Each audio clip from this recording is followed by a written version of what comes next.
Stories are the most powerful thing on earth. They are literally life and death. Wars are waged based on the story of who is the hero and who is the villain. You are the result of a story your parents told each other, the one-night stand, the soulmate, and friends who became so much more. Life and death. So wouldn't you like to understand them better, these stories? How Story Works, an elegant guide to the craft of storytelling by Lani and Rich, demystifies stories and helps you understand why you love what you love, why you hate what you hate, and why prologues are almost always a bad idea. How Story Works by Lani and Rich. Available on Amazon in ebook, audiobook, and paperback form. Get your copy today.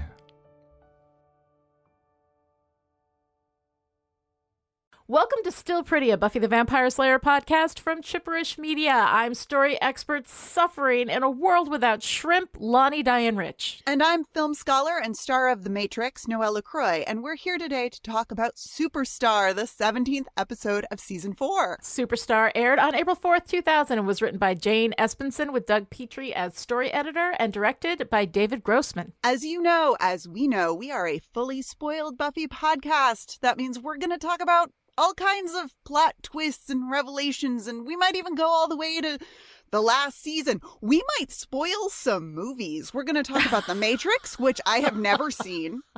You've never seen The Matrix? I've never seen The Matrix. Oh my God. Although I'm increasingly intrigued because it was written and directed by trans women, which is rad. So, you know, that's great. Yes.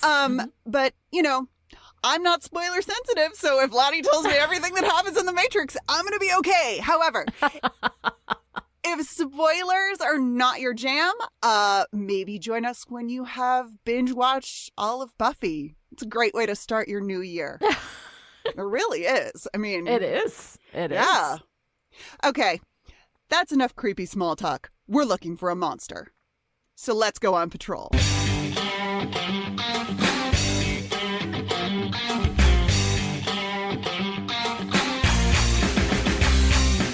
In Superstar, we open with the Scooby Gang kicking vampire ass in the graveyard. But when they find a nest full of vampires feeding off a victim, they back off, unsure of what to do. They run to a big house on a hill and walk into a mammoth office where someone sits in a large leather chair with their back to the group. We have a problem. Sounds like you could use my help. Yes, it's Jonathan, and he is so dreamy. At Giles's, Jonathan makes a plan to take out the nest, and it goes off without a hitch, except that Buffy's feeling like she didn't perform as well as she should have. Outside, paparazzi are there to get shots of Jonathan, and after they disperse, they bump into Spike, who doesn't know Buffy's name but is cowed by Jonathan threatening to turn him into instant soup mix. While Willow and Tara tape pictures of Jonathan to the wall and talk about Buffy dealing with Riley accidentally sleeping with Faith, Buffy and Riley hang at his place, not talking about it. He starts to get romantic and she runs off and goes to talk to Jonathan. Jonathan signs a book for a fan named Karen while he advises Buffy to just talk to Riley. How do I make it okay again? If you really want it, you can make anything happen. At the Initiative, a new colonel is in charge of operations, and they need to recover Adam. They've brought in a tactical consultant, and it's Jonathan! He tells them that Adam's power source is not biological. Cutting off his head or shooting him won't do the job. To stop Adam, they have to destroy him completely. Meanwhile, at Jonathan's house, Karen is stalking him, watching his house through binoculars when a monster comes at her and attacks. Riley is going to Jonathan for advice on his relationship with Buffy, and Jonathan tells him to talk to Buffy. That night at the Bronze, Jonathan sings Serenade in Blue, and Riley and Buffy dance, and specifically, don't talk. Buffy, I want you to know. Do we have to have the talk? No talk. While Jonathan's performing, Karen rushes in and tells him she was attacked. They go back to Jonathan's where they meet with the police, and she draws a mark that was on the beast. As soon as Jonathan sees it, he says he'll handle it and sends everyone away. Then, at the lair, a vampire mentions Jonathan, and Adam is the only one not under the spell. These are lies. None of this is real. The world has been changed. It's intriguing, but it's wrong. At Jonathan's house, he stares into his fireplace as a pair of Swedish twins ask him to come to bed. Ugh. We will talk about that. When he takes off his robe, the symbol that was on the beast is scarred into his shoulder. Willow, Tara, and Buffy are walking on campus, talking about the new beastie in town, and Buffy's a little suspicious about Jonathan's uncomfortable reaction to the symbol, but it's Jonathan. Surely he's got it under control. Tara realizes that it's damsel o'clock and goes off to her dorm so she's not late to get attacked by the beast. The next day, Willow and Buffy talk to Tara, and Tara says the beast had a symbol on its forehead. Buffy draws the symbol from Karen's beast, and Tara says that's it. This. Was it this? Buffy, Jonathan said we were all safe. Jonathan said it. Buffy goes to Xander's to look through his collection of Jonathan's stuff, but Xander's not there. Anya awkwardly lets her in, and she goes through Xander's comics and trading cards while Anya reads Jonathan's book. Buffy shares her suspicions about Jonathan being so good at everything. Buffy asks about alternate realities, and in that moment, the world without shrimp joke that will not die in the Whedonverse was born. Buffy goes to Giles's and shares her concerns with the Scoobies. I think that Jonathan may be doing something so that he's manipulating the world, and we're all like his pawns. Or prawns. Stop with the shrimp. I am trying to do something here. Buffy tries to convince them that Jonathan altered their universe, and when she looks at Giles's Jonathan swimsuit calendar, it was a gift. She sees the symbol on Jonathan's shoulder. Jonathan shows up, and Buffy asks about the monster, and Jonathan gives them a bullshit story about how he's faced the monster before and he put the mark on his shoulder so he would never forget. Something like that. Buffy suggests they go after the monster, and Jonathan agrees. In the graveyard, they bump into Spike, and Jonathan decides they're not going to get any information out of him. But then Buffy takes over. Back at Giles's, the Scoobies are in research mode, and Willow discovers that Jonathan did a spell that made him into everything good. And to balance it out, the spell created a monster that is everything bad. So we're saying he did a spell just to make us think he was cool? Yes. That is so cool. They figure out that killing the monster will revert Jonathan back to whatever he was before, so Jonathan isn't going to want Buffy to kill that monster. In the cave, it seems like Jonathan is actually going to kill Buffy, but when the monster attacks, he helps her kill it, and the spell reverses. Afterwards, everyone processes their grief over losing Super Jonathan, which seems like a weird response after having their minds and lives violated, but okay, whatever. Buffy sees Jonathan, all regular and nerdy and small, hanging back and watching from a distance, and she goes over to talk to him. He whines a bit, then apologizes, and tells Buffy that he can't really remember the advice he gave her about Riley, but he knows it's right. They should talk. So Buffy goes back to Riley's and... I'm glad we talked this all out. We haven't talked at all. Oh. Well, whatever we're doing it great. Jonathan.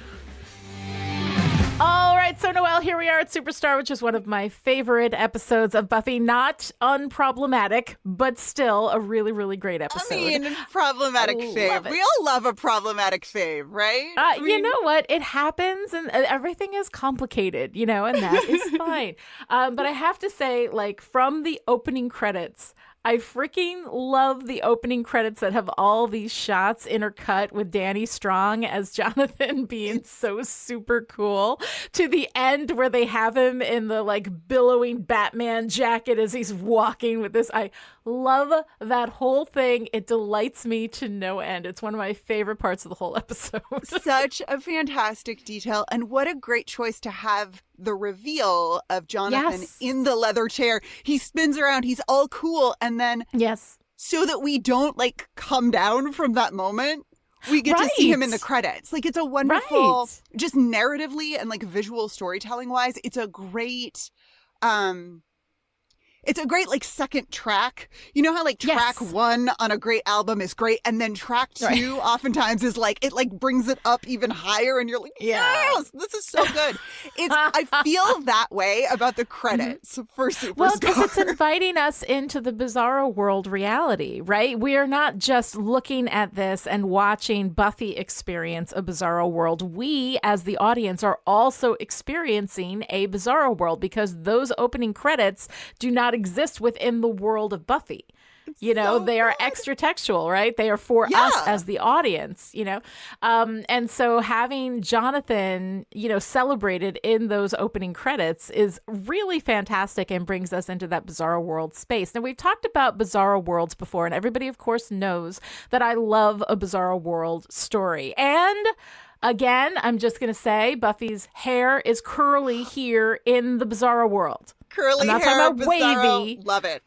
Yep. I know. I mean, it's not a direct correlation, but it's, you know, it's more times than not when Buffy's hair is curly, we're in a Bizarro World thing. And I just can't believe that that's an accident, but whatever. Anyway, magically altering the reality of a world gives us a whole new context to work within. And it shows us different sides of our characters, which also kind of opens up the question, like how much of our personalities and behavior, even ideas and opinions are based on who we truly are, and how much is a direct response to the circumstances that we happen to find ourselves in, the reality in which we are living. And that's what I think makes a Bizarro World story so much fun. And so for the writers out there, I'm going to go on a brief thing talking about the Bizarro World in general. The difference between a Bizarro World and just a break from reality is that there is some kind of altering effect at play, like Anya's spell from The Wish, right? And like this spell in Superstar, that it is textually acknowledged and that the world again resets at the end of the episode. An episode in which everything is just weird or different for no textually acknowledged reason is just an episode that breaks the world of the story, right? And you can go to the Angel Season 5 episode, The Girl in Question, for an example of that. That is not Bizarro World. That's just fucking bizarre. And there's no reason for that episode. It's just weird. Anyway, we'll be talking about that over on Still Dead very soon. Actually, we might have talked about it this week when this episode airs. I don't know. I can't keep all track of it all. But anyway, it's over on I mean, Still we're Dead. coming at you from the past, so This who is even true. knows? I'm in the past. I can't possibly know what the future holds. It's a bit much for me. But anyway, an episode in which everything is just weird or different for no textually acknowledged reason is just an episode that breaks the world of the story. Now, some shows are weird enough to begin with that the worlds are elastic enough to handle that. For example, like in Scrubs, right? The stories of those episodes were told from JD's perspective. We are deep, deep, deep POV in his head, so that when he imagined everyone breaking into song, like it worked, you know? But that's not a Bizarro World story because it's consistent with the elasticity of the world created for every single episode of Scrubs. There's always something weird going on Scrubs. That is the everyday reality. Similarly, stretchy realities exist in shows like The Simpsons and South Park, in which the worlds themselves are built to encompass a wide range of tones and realities. Crazy Ex-Girlfriend is the same deep POV reason as Scrubs. And pretty much all the superhero and fantasy stories that include reality-bending magical or scientific effects. The essential quality of a Bizarro World requires serial storytelling. For example, Freaky Friday is a standalone movie. It's a standalone story, but it's not a Bizarro World because the whole story takes place within that weird reality. Same thing with Groundhog Day. But when you have a show that has a stated reality that you see for, you know, the vast, vast majority of the episodes, you can then, if the show and the world of the show will allow for magical reality altering or even scientific reality altering, then you can pull in a Bizarro World episode and just have so much fun. And right now, we're going to go to Chipperish's own superhero scholar, co-host of the Marvel Cinematic Universe podcast, Listen Up A-Holes, Joshua Unruh, for a quick primer on the history of Bizarro Worlds, which, like a lot of our storytelling tropes, has its roots in comic book history.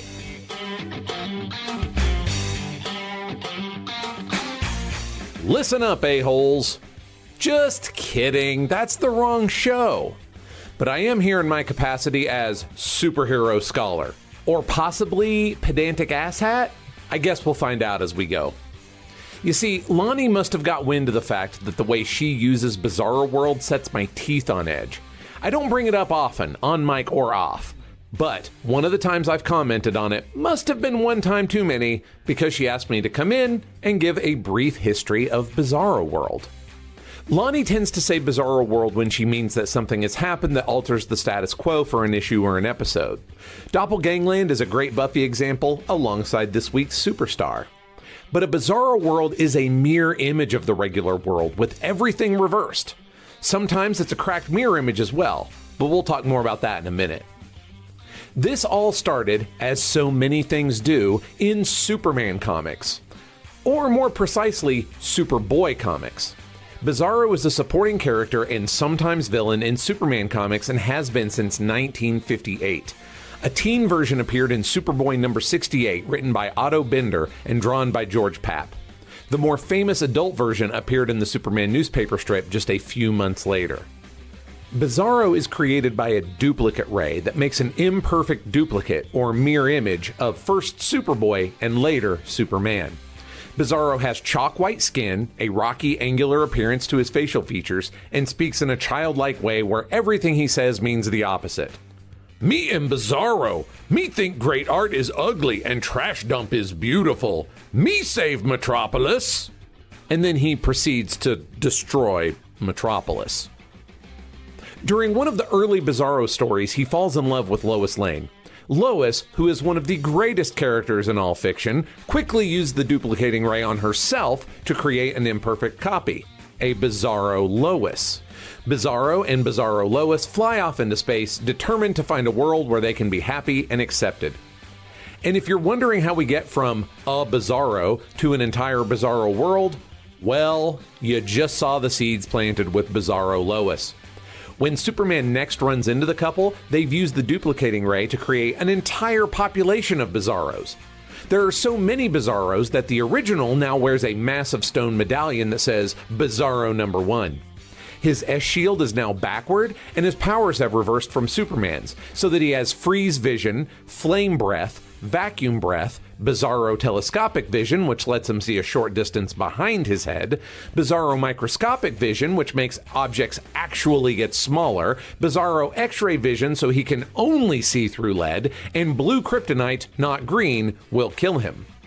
This population of Bizarros now live together on a cube planet called Hatray, which is Earth spelled backwards, so I am honestly doing my best with that pronunciation.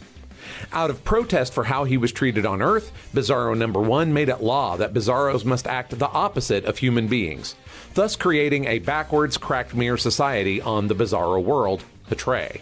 And there you go. That's where Bizarro World comes from and what it actually means. It isn't so much a world where one significant factor is different. Instead, it's a world where everything is so different that it's actually backwards. Right. You know what is really funny is that Joshua says that I must have asked him to do this because I knew that my use of Bizarro World was wrong. And I didn't. I don't remember him ever telling me that, although I will say I'm sure that he did. I just don't specifically remember it because I like that nomenclature, and maybe I was just in a little bit of denial because I enjoy using Bizarro World. We've been using it for a really long time, over here and in How Story Works to talk about a magically differentiated universe. But now that I understand that it already has a very specific meaning, which is just the opposite of everything, then maybe what I'll do is figure out a new term for that. But thank you so much, Joshua, for coming in and telling us all of this amazing stuff. I always love listening to his information on comic books, and if you do too, then you need to subscribe to Listen Up A-Holes. It is fabulous, and I don't mind saying that, even though I'm a co-host, because I think that he brings all of the fabulous to it, and I'm just kind of there to, hang out. And don't you dare! But anyway, my false modesty aside. All right, so let's go ahead and talk a little bit about the kind of cult of celebrity worship that we see in this episode as well. Oh my gosh. So, I don't think it's a big stretch to say that this episode is capital A about celebrity. Sure. What it means to be a celebrity, but also how accustomed we are to celebrities just dictating our lives and behaviors. Mm-hmm. Jonathan is great because he's Jonathan. Right. No one questions his greatness or his influence at first. Mm-hmm. It's just he is who he is. And, well, of course. Right. Of course he's this way, because this is the kind of space that celebrities occupy in culture. And it really does strike me as a kind of cultish relationship that we, society, have to these people that we hold up as, paragons is actually the word that the spell uses.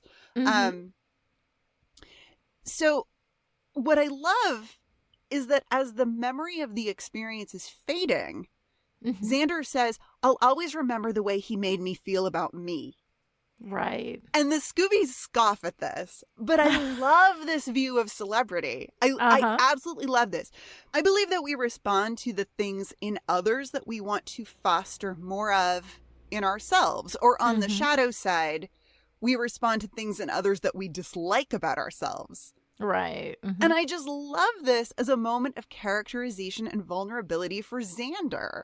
I mean, we already know how Xander feels about himself within this group, and how he really just wants to be seen and acknowledged.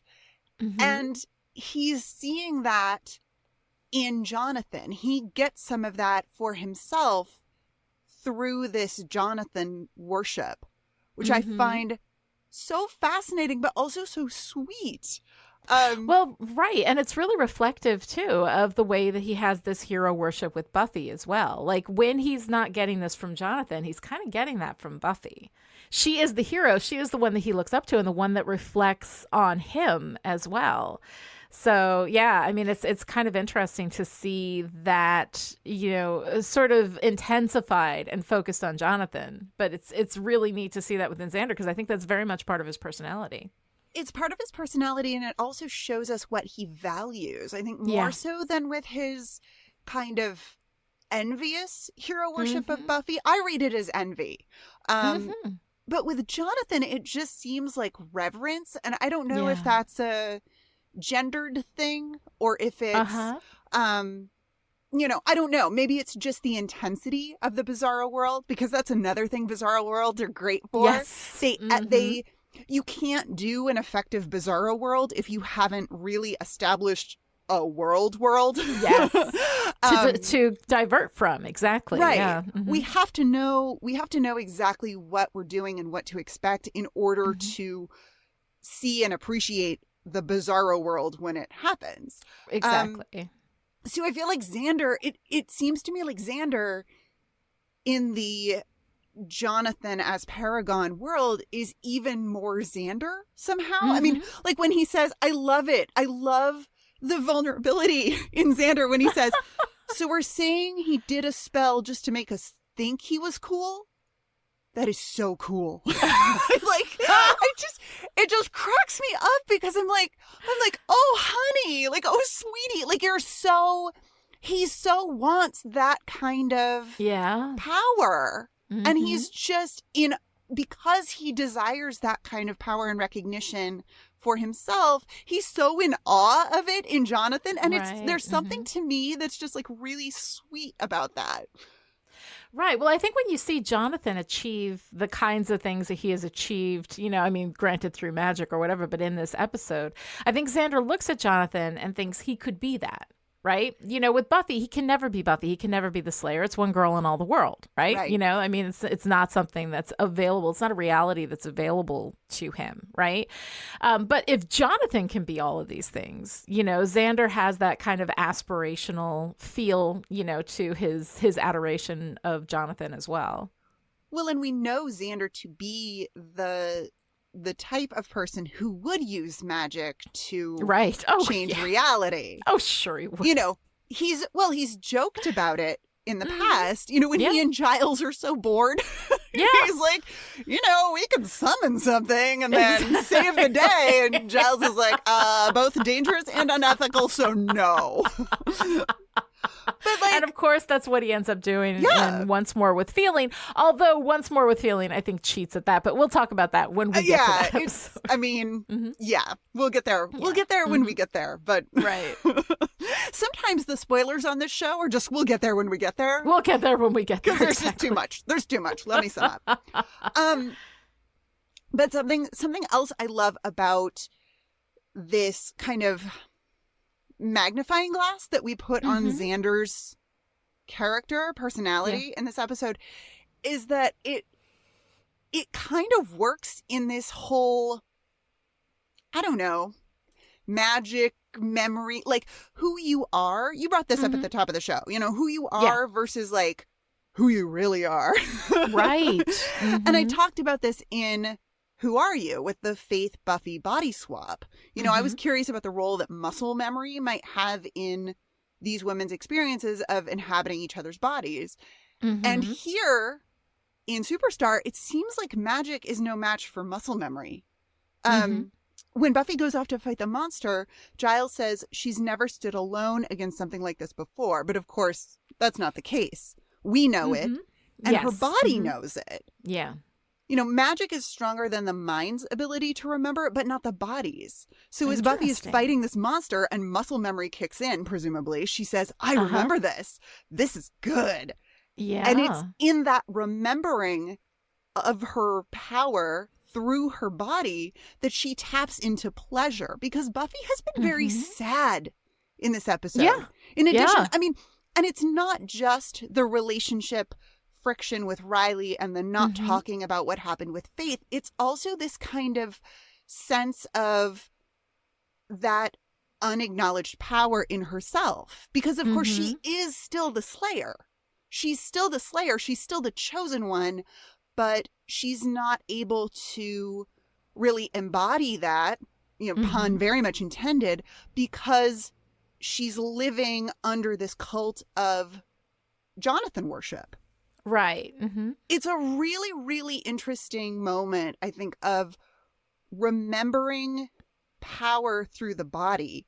God, I love that. You know, because I never think about these like physical elements, like your way of looking at things. You have this very like grounded, like physical way of looking at things, and I never think about that. But that is such a great point, because she does have that muscle memory. She does tap into that, and it is through her physicality that she kind of like holds on. She's the one who's able to hold on, you know, through that muscle memory, through knowing that she was supposed to, like when they beat the vampires and she was like, I was supposed to do better.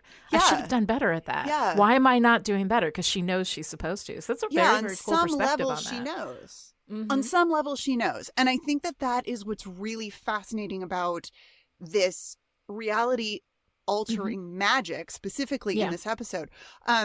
Talking about divination and magic, Amanda Yates Garcia, who is also known as the Oracle of Los Angeles, asks, what do you know that you've forgotten you know? Ooh. And that's an interesting question. She attributes this question to Baba Yaga, the witch of Eastern European folklore. I couldn't find a citation for that, but I love the idea of Superstar as a fairy tale or a fable about bodily intuition. This connection that Buffy has with the physical body of the Slayer, of being the Slayer, and what that means and where that knowledge and memory resides in her. Right. You know, magic has consequences. Like, obviously, the fable part of this episode is magic has consequences, and those consequences affect more than just the magician. They affect everyone. But even when everything around us is an illusion created by the egoic spellcasting of one lonely, power-hungry sorcerer, our bodies know the truth. Oh my God, that is so interesting. God, that's so and there's like a million things that I'm thinking about my own personal experience where my body knew the truth. Yep. And I didn't, but my body did. Oh my, okay. I kind of need you to do a whole podcast where you're talking about nothing but that, but we're talking about Buffy now. So. Well, I mean, I would love to talk about, I can talk about the physical body of the Slayer and the way that the show, like someone, I kind of hope actually that someone has done like their PhD on this because like the body of the Slayer or the body of the Chosen One, like what it means to be the chosen one in any sense, right? Whether it's on Buffy or it's in your favorite science fiction world or fantasy world or your favorite, folklore or mythology or religion or whatever. Like, what does it mean for the physical body of the being who is the one, whatever. And I think, and I don't want to like get too like I don't want to go off road too far, but we've talked about Buffy and Christ a little bit on the show. We're certainly not like this is not a theology podcast, but not even close, right? Not even close. Go to the Prophecy Guys for that. They do Buffy and theology. It's very interesting. They're wonderful. The Prophecy Guys for Buffy and theology. And just to kind of like bring it back around a little bit, the body of Christ is kind of a big deal. So the body of the it's kind of a big deal. So the body of the Slayer and like what that means, and there's a whole, there's that whole spiritual element to being chosen, but there's also this earthly existence, and that's kind of part of what the big deal is. This idea of someone who is a holy person being incarnated, like what it means to be a human, what it means to have a human experience. So way off road. Really, I'm so off road. I can get back though. I can get back on the road with talking about one of my favorite embodied human experiences, which is that gay shit. Oh, yes. Let's talk about the gay shit. I love it. Oh, my God. Okay. So this week in gay shit, right? I would much rather do This Week in Gay Shit than This Week in Men. Right. We can do This Week in Men, too. You can do whatever you want, honey. It's your podcast. You do it. Okay, all right. So This Week in Gay Shit. It's actually this is kind of brief, this semi-recurring segment, but yes. I just love so much that in Jonathan's magical reality, everyone is into him. I know, including Giles, which is so wonderful, so great. The whole scene with the Jonathan swimsuit calendar is excellent. That is exactly the kind of thing that I come to Bizarro episodes of Buffy for. And shout out once again to Sarah Michelle Gellar for having chemistry with everyone and everything. Her little, when she's flipping through the pages and she goes, no, oh, like that little 3-beat. That is a fucking masterpiece. That is so good. She is so unbelievably good. And I don't know that, I think people who are like fans of Buffy appreciate how good Sarah Michelle Gellar is, like how powerful her performance is. Outside of like the Buffy fandom, I don't think people know. And it's such a shame. I feel like this is something that everyone should know, is how freaking good this woman is. Yeah. She's phenomenal. She can smolder with everything. I don't know how it's done, but she does it.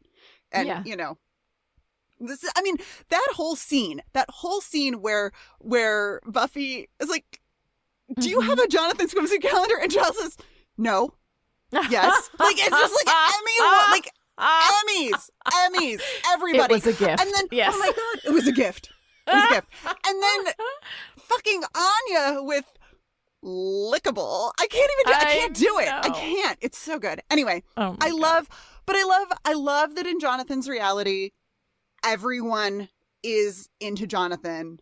Yeah. Everyone, even Riley's balls poster has been replaced by a Jonathan poster. Jonathan has replaced Riley's balls. Can we can we have a moment? Can we have a moment? Like a moment of silence for Riley's balls, please? In poster form. Poster form. Poster God. form, exactly. Oh, God. Okay. But seriously, like the serious gay shit that I want to talk about is Willow and Tara saying goodbye when Buffy is right there. Mm-hmm. Oh, my God. They're walking through campus. Tara needs to go. Wonderful. It's damsel o'clock. She doesn't want to, be late for being attacked. But the way that Willow and Tara look at each other, like the look and then the touch, the little hand squeeze and the uncertainty. And oh my God. So Buffy in Faith's body has met Tara as Willow's powerful witch friend. And while Faith, in Buffy's body, obviously spotted the nature of the relationship right away, Buffy hasn't figured it out yet. And partly that's because, when you're like not in your body, you don't really, I imagine, have a lot of emotional bandwidth to be like, I wonder if my friend and her friend are more than friends. But, So there's that aspect of it, right? The Buffy doesn't really know the nature of this relationship, but Willow and Tara are clearly still parsing out their relationship and how public it is. And it's so moving to me in this tiny little moment. Like you can just see the energy exchange. They're like, well, we're obviously very gay in private, but in public, like, do we hug? Is it weird? So do we kiss in front of Willow's friend? Like, no, maybe not. And it's just this like halting sweetness. And I love it. I love it so much because the desire is there, but so is the discomfort. And again, it's all in the performance. It's all in how they are with each other. And it just gives me goosebumps and all the feelings because I've been there. Like, do we, what is this? Where are we? Like, we haven't negotiated this. We haven't discussed boundaries. It's so incredibly sweet. So great. It's so great. It's so great. I love it. So that's our Twigs segment this week in gay shit. This week in gay shit. Just call it Twigs. This week in gay. Oh my God. I'm sorry. It took me a moment. Took you a moment to get it? I know. I saw it. I was like, oh, it spells Twigs. Then we got to call it that. That's adorable. Oh my God. Okay. It's ridiculous. All right. So one of the things that I really want to talk about, of course, is Jonathan, right? This so is dreamy. So complicated. The whole Jonathan thing is so fucking complicated, and it's interesting and it's weird and it's just, but I love his role in this whole thing. He's cool, but he's not too cool. He's what he imagines cool to be. And it takes a magical effect to make everyone else also think he's cool. Like, just listen to him in this clip. Thanks for doing this, Jonathan. I wouldn't ask, but... Hey, don't worry about it. Nest full of vampires, you come get me. Okay. Box full of puppies. That's more of a judgment call. Hit me. You got me. It was very punchy. Watch out for southpaws, Buff. Don't let him surprise you. Yeah, box of puppies. It's not actually cool. It's like, that's not a joke, though. Like, it's not funny. It's not a joke. It's not funny. And yet, right. This is his imagined sense of what charm is, and because he basically is defining reality for everybody else is acting like that is reality. So I think that it's cool that he was feigning charm. It was like faux charm, faux coolness, but it actually worked within the thing. It's like movie charm. I just got it. Like, he's not actually he doesn't charming. know. He's performing a kind of fictional, Jonathan. It's all performative. And so and the thing is that this is like he's making it work through the Force. When he does shit like that, that beast gets bigger. That's all I'm saying, because it's a lot of magical power made to make that look cool. But what I like about this, and what I like about Jonathan in general, and I'm not sure how much of this was actually intentional in this episode, because we do give him quite the pass at the end.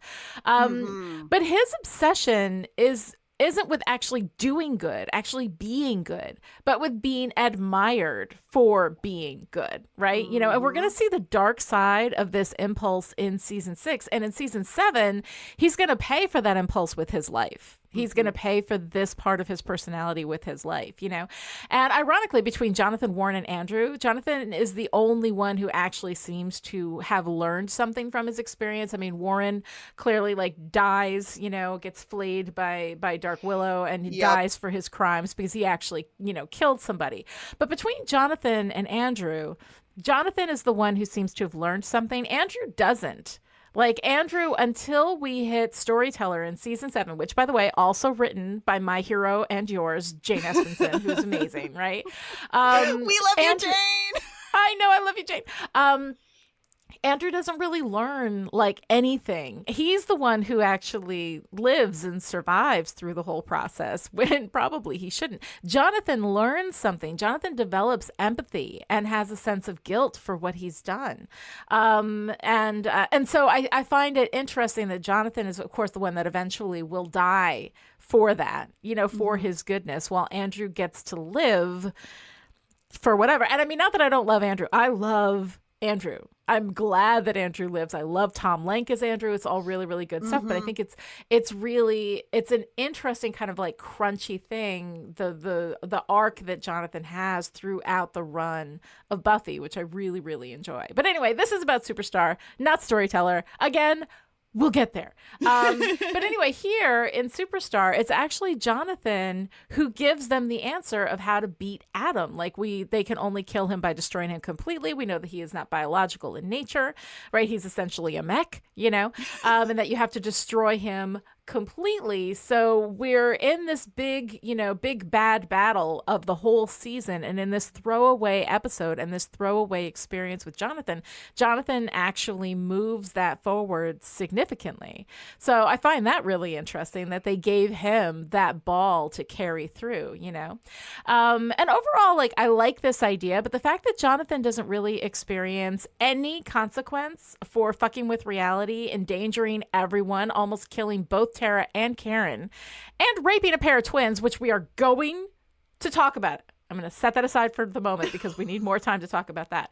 But we get him at the end. He's like, everyone's mostly forgetting, but I think some people are kind of angry. Oh, you think? Do you think? Yeah. Do you think, Jonathan? You know, nobody's talking to me. The twins moved out. And like in this moment, are we supposed to feel sorry for Jonathan? I'm so not clear. That is one of the things in this episode that I'm really not clear on. How are we supposed to feel in this moment? Right. I don't really know. And maybe that's the point. I mean, I do love a story where we're like, ooh, I mean, like I see why Jonathan would want to do this. I also think there's an interesting little throwaway to the maybe questionable treatment of what Jonathan was experiencing. I mean, he talks about going to counseling and to group therapy specifically, and mentions that another one of the group members had this spell.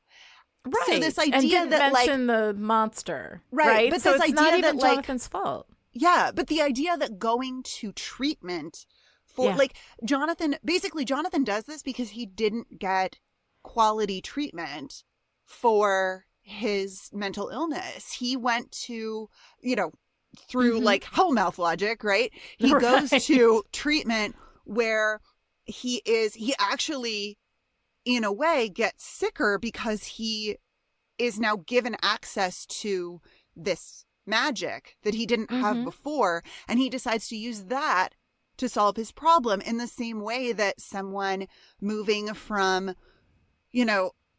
someone in, I mean, I guess I should just speak from my own experience here, moving from eating disorder recovery into alcohol dependency, because you didn't treat the thing that was causing the depression, or you didn't treat the source of the pain. So he just leapfrogs onto another maladaptive coping mechanism. So there's like a tiny little, I don't know that that's intentional, but it feels like a tiny little call out of like mental health care and how if it's not done well and it's not done holistically and it's not done,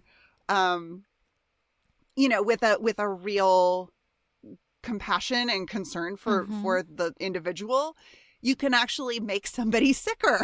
I think that's absolutely true. And that is an unbelievably compassionate and kind read of, I think, the text that we have in front of us. I did not read that at all. I mean, I tried. I know that was good. That was good. And that shows how incredibly kind and compassionate a human being you are. And I think that all of the points that you make are absolutely valid. I don't believe that was the point they were trying to make here. And in the end, I think that they are giving Jonathan a pass for what he's done. Now, first of all, he blames it on his friend. He gave me the spell, but he didn't tell me about the monster, or he completely brushed past the whole monster thing, right? Okay, fine. It was the woman. She gave me the apple. Right, exactly. Like, it's somebody else's fault. He's dodging responsibility for what he's done, right. Which I don't find great. And then, we get to, let's go ahead and talk about the twins and rape culture, right? Yeah. Why is this here? But really though, could we do this episode without this moment? Yes. And have it be as effective? Yes. Yeah, we absolutely could. Absolutely. The nothing in the narrative requires that he has these mind-controlled twins in his bed. It's bad enough that he has violated everyone's reality, that he has taken over Buffy's experience. He has stolen Buffy's experience. We have that whole thing with Xander. He ground the master's bones. He did all the things that Buffy did. Those are things that Jonathan took from Buffy. All of that is bad enough. Apparently he took the Matrix from Keanu Reeves, which, by the way, will not stand, Jonathan. Keanu is a good man. He deserves credit for his work. Don't fuck with the Matrix. Don't fuck with the Matrix, man. So there's all of that. But the twins, we have this moment. He's at the fireplace. The twins come over to the balcony or whatever, and they call him up to bed. They're in robes. Clearly they're sleeping with him.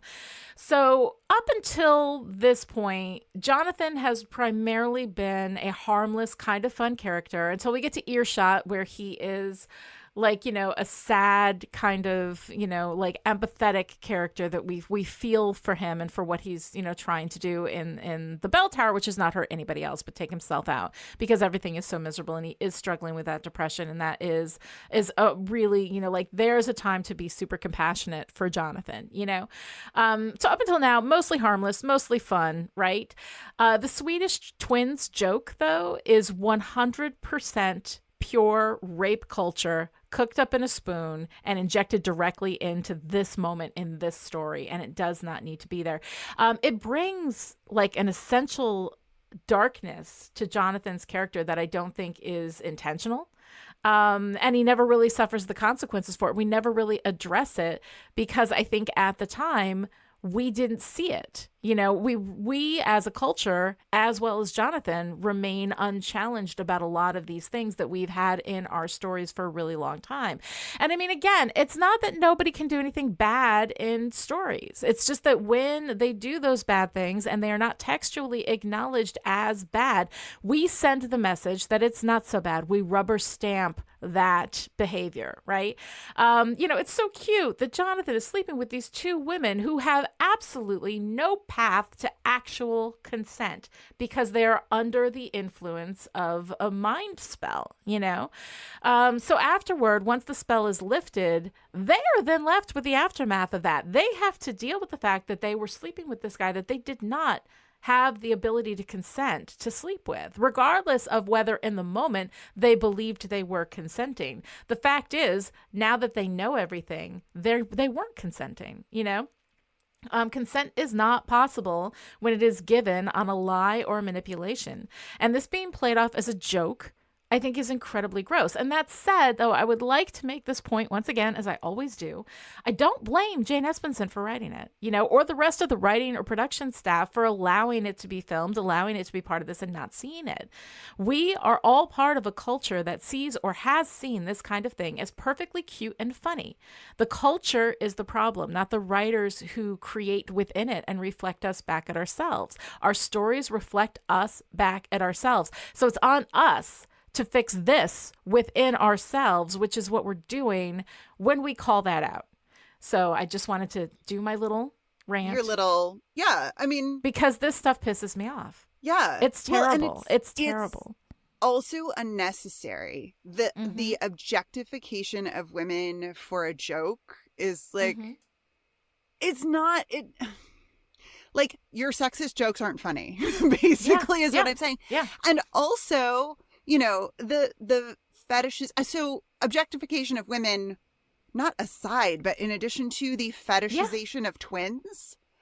Like, there's I mean, now, okay, there's one element, there's a tiny element of this that I like. I will admit to this. I like the presence of twins in a story about an alternate reality. That's it. Sure. Like, I like the little, like, ooh, like, alternate reality, it's the same, but not, you know, which is still actually pretty twin fetishizing. But the fetishization of twins, I just, no, don't do it. Don't, like, twins. Because when you fetishize as a concept twins are not a sex object. Having twins as a sex object at the same time, you're actually having them sleeping with each other as well, because it's all part of a thing, right? You know, I mean, engaging in sexual activity with each other, which is an incest thing. It's just, it's gross. Society is fucked up, y'all. No, society is really fucked up. And the way that society views and objectifies and fetishizes women in various forms. But, you know, yeah, the twin thing, absolutely. It's gross. It's gross. So all we needed from that moment was for Jonathan to take off his robe and have his scar look around. That's all that needed to happen. Like, we didn't need the twins in there. We could have done that with a ridiculous bubble bath. When he sadly says the twins moved out, first of all, how did they move out? Is that house yours? Do you get to keep the house? Like, does he have like an eccentric grandfather somewhere who like owns this mansion? What is happening? I don't know. I don't know. You know, the twins beat me with a shovel. Could have been a better way to express, you know, that there was some consequence for that, aside from the fact that they're just not going to sleep with him anymore. Well, and this idea of the slow memory fade. We see the spell like ripple through Sunnydale, and things, certain things all the change posters immediately. Back, certain things change back immediately, but then the way it's given to us in that final, I guess it's not the final scene. It's the second to, you know, the second to last scene where everybody's sitting under the tree and like getting in touch with nature again after this like alternate reality. And, you know, symbolically, like we're back in Eden with our grass and whatever. It's fine. But we learn that the memory of the experience will disappear completely, but it's a slow fade. So think about like the gross weirdness of that for everyone who was like, wait, did I? Because they're having some of their reality erased. Yeah, but like, you know, gradually. Again. Yeah.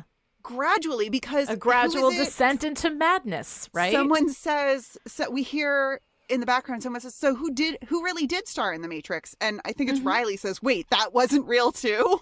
Like, they're at different stages in where their memory is going as it's going. It's the implications of that are so dark and also so like unexplored. And I just want to go off on that tangent now about memory, but let's not, because but really, like you say, you know, when you talk about these elements that end up in stories, but then are never acknowledged, and part of what is problematic is not their presence in the story, but it's that we're not that we don't talk about acknowledge. it. Yeah, that's the issue. Yes. So anyway, fucking with people's memories. Don't do it. Fucking with people's memories. I'm telling you, it's a bad thing. Ordinarily, I think you can't do it, although there are people who do gaslighting and mess with people's realities all the time. So, I mean, we do actually have a real-life analog for this kind of thing. Gaslighting is bullshit. So, Buffy. Let's talk a little bit about Buffy. You talked about Buffy having that body sense, of that body memory, which I really, really love. She clearly feels that something is wrong. You know, Jonathan's running the show. She knows instinctively that she's supposed to be the leader. she's supposed to be running things here, and yet he does it, you know?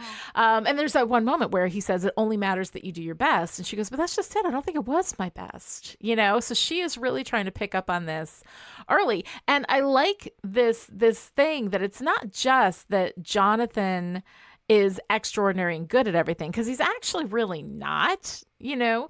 It's that in order for him to be extraordinary, he has to make everyone else extraordinary. He has to like take down the people who are truly extraordinary. He has to take them down so that they are below him. And I think that that's kind of an interesting thing. Buffy can't be Buffy in the presence of Jonathan, because Jonathan is actually stealing her life, her existence, her experiences, you know? And while Jonathan... it's almost like how the patriarchy works. Sorry. Dude, can you imagine? Can you imagine? How is that? Anyway, that's another podcast. So Jonathan tells both Buffy and Riley to talk to each other.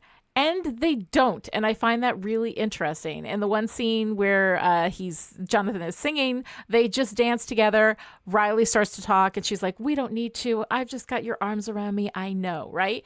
Then at the end of the episode, after everything is starting to fade, Jonathan says he doesn't quite remember what he told Buffy, but the advice was good and she and Riley should talk. And then we see her making out with Riley and she's like, no, we don't need to talk. Or I'm so glad we talked about it. He's like, well, we didn't. And then they're just making out, you know, and the joke is that she says, oh, Jonathan, you know, but at the same time, like, I think it is so indicative of their relationship. They're both talking to other people. In this case, it happens to be Jonathan, you know, and we'll see this again with Riley in season 5 with Xander, where he says, oh yeah, Buffy's so great. She doesn't love me though, you know? So we see that again, like they don't talk to each other. And if you don't talk to each other, what kind of relationship can you possibly have, you know? So yeah, I find it really interesting that through this whole thing, it's almost like they're selling Riley as, you know, this great like love interest for Buffy. But it does seem almost textually acknowledged that he's really not. Like, we get to that in season 5, but in season 4, it felt a little bit like I wasn't sure if we were textually acknowledging that Riley was a big, damp, wet piece of toilet paper. Like, big pile of macaroni salad, mashed potato. Yes, exactly. So I don't know. I mean, I kind of like, but from here, it feels like we are seeding that idea that Riley and Buffy are definitely not right for each other. They're not a good team. Yeah. We can't seem to make up our minds as a show. Like, because on the one hand, I'm like, I sort of like the idea that, you know, working off of my like physicality rap, that like you know, just like feeling like physically feeling safe in someone's presence, or like a really good hug, like somebody who's just like a really good hugger, and you're like, yeah, this is a good connection. But it's not played like that. It's played like they really need to talk and they don't, and like Buffy doesn't want to talk to Riley. She doesn't want to talk about it. He offers to talk about it. He tries. He tries a couple times. She is not interested. Yeah, she is not interested in talking about it. She does not want to have that discussion. She just wants to go past it. And that is putting distance, you know, between her and Riley. And I find that really interesting. Meanwhile, there is no distance between Buffy and Spike. Hello. I am ashamed to admit it, but when Spike flirts with Buffy, I mean, for a vampiric value of flirting, like, it is so hot. And the thing is, you know, it's better when he flirts with her when she has her own agency and she like smacks him in the face and pushes him away and tells him he is beneath her. Like, all of that stuff is really super good. But it's funny though, because like, I think that this is the first time that he flirts with her like that, in this like overtly sexual way. And we have to realize that this comes directly off the pop like warm champagne experience, which Spike does not know was not Buffy. He doesn't find that out until season 7, when he talks to Faith and meets her in her body for the first time. And then he's like, oh, right? So like, that cracks me up. Every time you say that line, every time you repeat that line, I just picture that edit in Boogie Nights where Mark Wahlberg, whose name I can't remember in the movie. What's his name in the movie? Right, Boogie I don't Nights. know. See, I'm gonna spoil the movie, but he does his first porno scene, Yeah. and it's wonderful. Like, it's so great. And then there's this cut to a close up of a champagne bottle explode, Yes. like pop, and I'm like, every time you repeat that line, I'm right there in Boogie Nights. I'm like, oh, it's like, God. I saw Boogie Nights many, many years ago, but I've completely forgotten it because we watched it with my father-in-law and it was really uncomfortable. Wow. And I think that I have Wow. erased. Yeah, I have erased the experience from my. But that whole scene is spectacular, and then it ends with this champagne edit, and I'm like, every time you say it, that's where I go. There you go, right back there, back there. Not actually related to Buffy, but have fun with that. Yeah. Yes, and co-signed on Spike's little finger trail down her sternum. I'm like, oh, hello, Spike. Hi, bad. Spike. It's very. He so is. bad. I'll tell you, James Marsters can sell that shit. He can sell that shit. He is so much more. You look at Riley and all of his sexy moments with Buffy, and he is like a big piece of wood. There's nothing, and then Spike comes in, and it's like, man, that's some adorable, but he's is. not. He's a big mashed potato. So one of the other things quickly that I wanted to mention is that we do have, an actor of color. I love when we have an actor of color who actually gets some work, but at the same time, I think it shines such a light on how fucking white Buffy is, right? We have Karen, right, who is a black woman, with a K. right? Karen with a K, who is a black woman. She rushes in after being attacked, passes by 2 more black women, right? And that is the only time we see people of color, black people of color, anything in Sunnydale.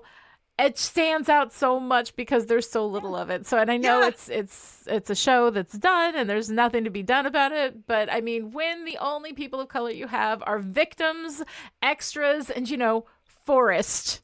It's not great. Villains. It's not a great look. We get some villains and villains. of color, we had which is, Trick, right? Great. Mm-hmm. Yeah, nice but work so there.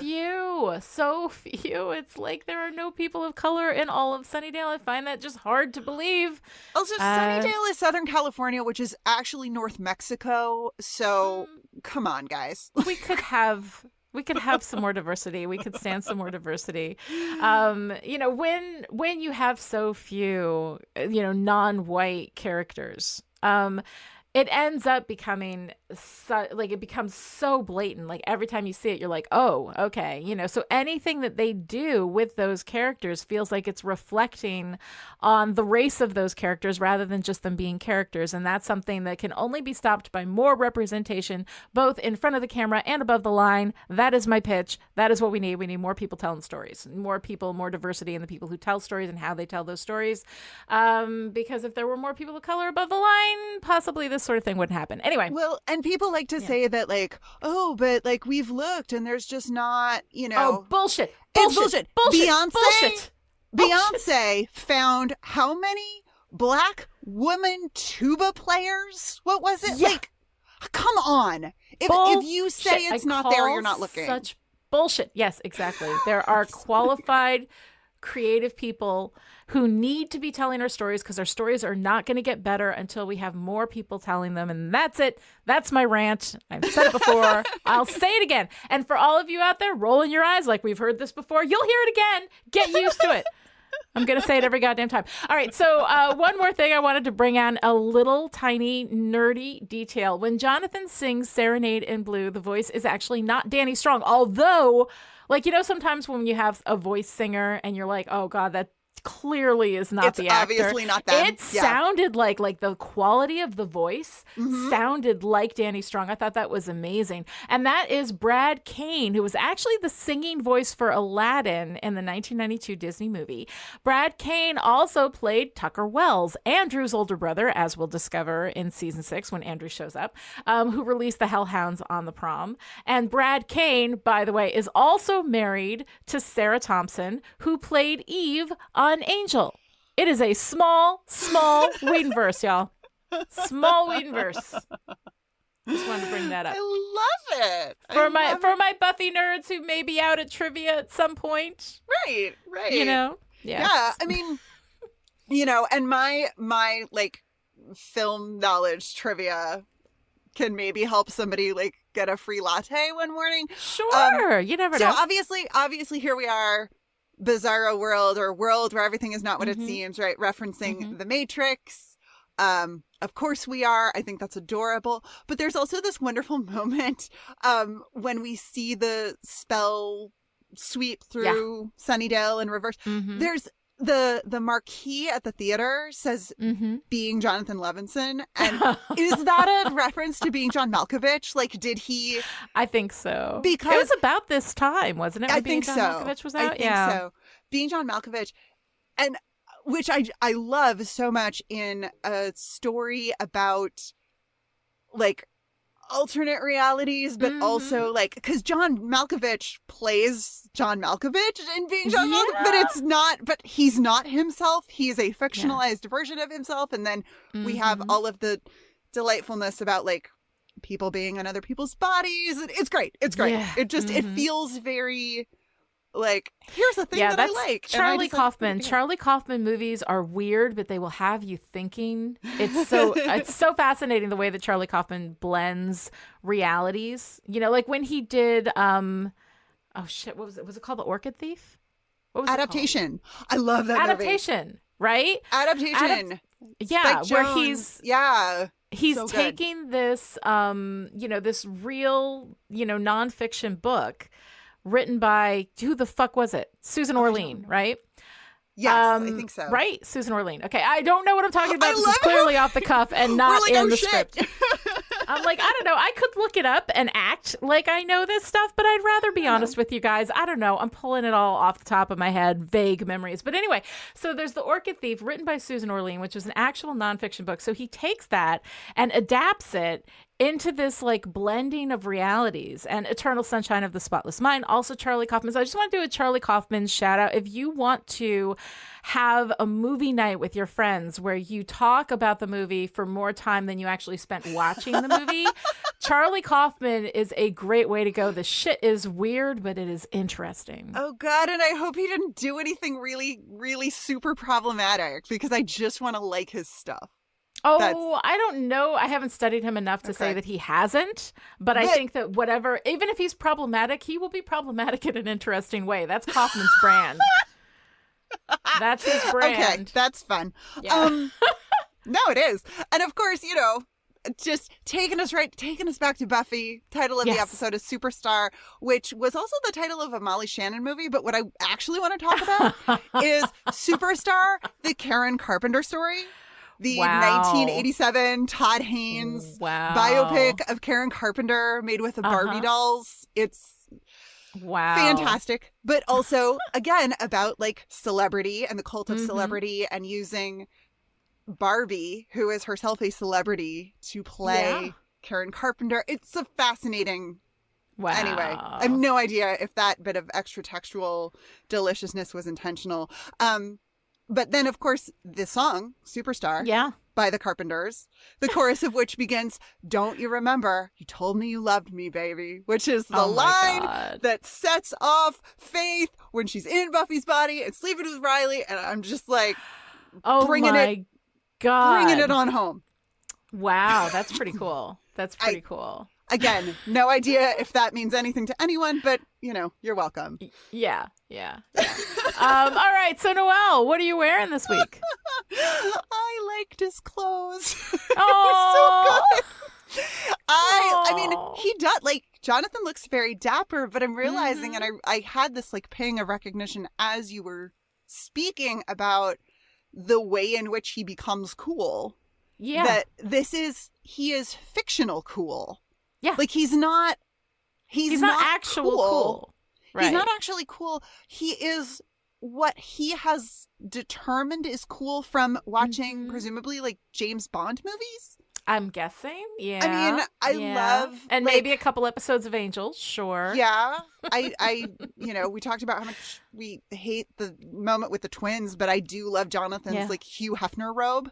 Yes. Because of course he would think this was cool. Right. Like exactly. he is referencing a very specific patriarchal kind of cool with his suits and his, luxury sort of attire. And I do love his billowy angel coat. I love that they gave him the big, which is also the Matrix, which I still haven't seen. But isn't there like a thing with like the coats and slow motion and the Matrix time thing where we put a bunch of cameras in a circle? And I'm going to have to see the Matrix. I'm probably... You are clearly going to have to see the Matrix. I'm clearly going to have to see the Matrix. Clearly. No, I love it. I love it. Yeah, but I love this idea that he's not cool for the world. He's cool for the movies. He's Yes, cool. exactly. It's not actual cool. It is performative cool. Yeah. Yeah. Yeah. Mm-hmm. I love it. I like it. All right, and now it's time for... Oh, not with a girl power bit. All right, so Noelle, what's your girl power moment of the week? Oh, it's Buffy saying, I remember this. So she's kicking the monster's ass into the, into the void. Actually, it's Jonathan who knocks the monster into the void. But it's the moment, like, not just the memory of it and her body like doing the thing that it was chosen to do, I guess. Right. It's how much pleasure she derives from it. Like she's clearly just having a blast doing this thing that she is like built to do and remembering that she's awesome at, and I love it. I also love Tara casting obfuscate on the monster when she's afraid. Yes. Like, how do you what? Like, I mean, Tara... it sucks that we damseled Tara yet again, and will not be the last time.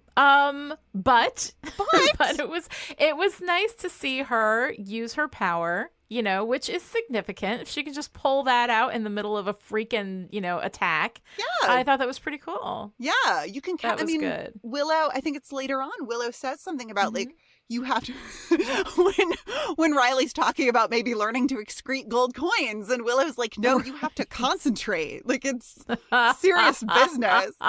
Right. Yeah. Oh my God. I mean, that takes a lot of power, and harnessing that power, which I think is really good. I actually have to like relax your sphincter. Right. To release gold coins. Oh, I'm sorry. What? We were talking about magic. It's just like lots of deep breathing, relax your jaw. And that will make the excreting of the gold coins easier. Yes. No, sorry, absolutely. what? No, that's Happy all right. New Year, everybody! Happy New Year. I actually have a moment that it's not a girl, it's Jonathan, but I do feel like this is a powerful moment. And while we've taken Jonathan down a bit, throughout this episode, and it was necessary because he wasn't taken down in the episode itself. The moment when we're faked out that he's going to throw Buffy into the void, so that it doesn't kill the monster, but he actually does kill the monster. He actually does, like, when given the choice, makes the right choice, even though it is not going to go well for him, and he's going to have to give up everything. Now, granted, everything that he has was not fairly achieved in the first place. He doesn't deserve it, and he should absolutely be doing this. This is the right thing to do, but the right thing isn't necessarily something that comes to Jonathan naturally, So for him to take this moment, do the right thing, help Buffy kill this monster, and then taking himself down in the process, I thought that was pretty powerful, and I like that. I thought that was a good moment. And it's a good poetic. Moment for Jonathan. It's a little, it's kind of poetic for someone who was ready to die out of despair to be ready to die to save the world, really. Yeah, and like to save the world from himself. I mean, in all fairness, from himself. I mean, there's something there's something there, but then of course we don't really, No, we could have left it there and it would have been better, I think. Yeah, no, it would have been better. We end on a bad note with Jonathan, but I liked that. I liked that moment. Yes. All right. Yes. So Noelle, what is your favorite part? I've already raved about it, but the whole Jonathan swimsuit calendar scene. Right. Oh my God. I love it so much. I also love I love Riley saying, did anyone else feel way too tall? I felt way too tall. Oh, it's because you are way too tall, Riley. You're too tall in the regular universe. You're too tall. Like, I don't know. There's just something about the way he says that. Like, it just occurred to him just now that he is a giant hunk of man meat. Like, it just occurred to him. Like, if you're 6 foot a million, like, you know. Yeah.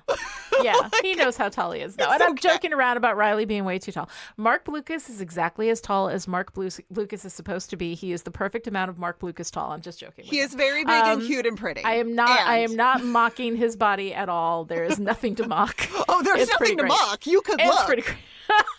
Trust me, I've looked.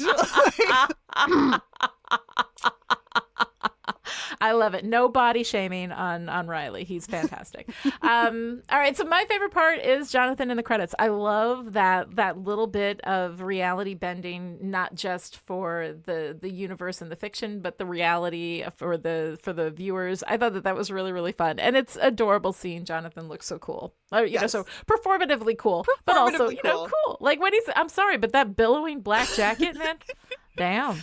Lani, everyone looks cool in a slow motion billowing jacket. I want to wear one of those jackets and get that slow motion shot. One of these days, I'm going to do it. Oh, absolutely. Absolutely.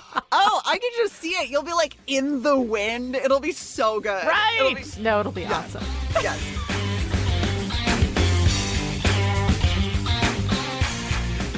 If you enjoyed this conversation and would like to join in, come find us on Twitter. Lani is at Lani Diane Rich, and I am at Noelle Aloud, and the hashtag is Still Pretty. This episode of Still Pretty was brought to you by the chipperish media producers who support us on Patreon at the power producer level. These people are the reason why Still Pretty is coming to you free and ad-free right now. So thank you to our January producers, Jonathan, Shelley, Kristen, Noelle, Alyssa, Erica, Abigail, Alice, and Sarah. And this week's special message for our power producers: you could have like a world without shrimp, or with, nothing but shrimp. You could even make a freaky world where Jonathan's a mouth breather, if that's what's blowing your skirt up. To find out how you too can support Chipperish Media, visit patreon.com/chipperish. Other ways to show your support: write a great review on Apple Podcasts or tell your friends about the show. Whatever you do, just don't speak Latin in front of the books.